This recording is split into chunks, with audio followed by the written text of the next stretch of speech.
नाही ती घेण्याची गोडी नाही, ज्ञान नाही बुद्धी नाही ती घेण्याची गोडी नाही, बुद्धी असून चालत नाही त्यास मानव म्हणावे का?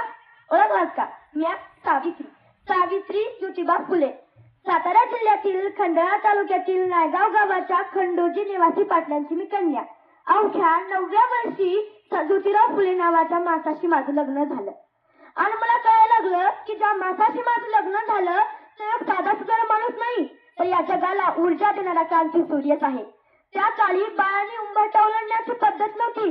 बाईच्या जातीनं कसं आपण बरं, आपलं घर आणि आपली माणसं.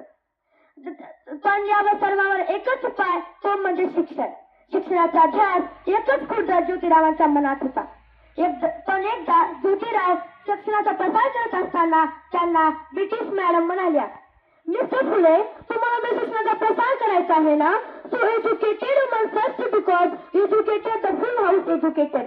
पण तुम्ही माणसं वुमनला घराच्या बाहेर सोडू देत नाही, सो बॅड मिस्टर फुले, सो बॅड.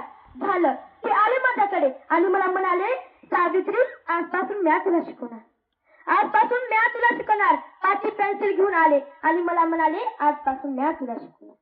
झाला, काना मात्रा वेलांटी आकार उकार, बे एक बे, बे दुनी चार, बे त्रिक सहा, हात ध्यास.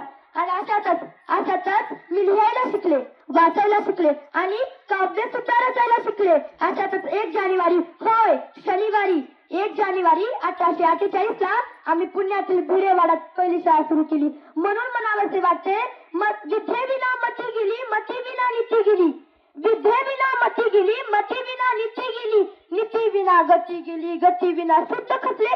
एवढे अनर्थ एका विद्येने केले.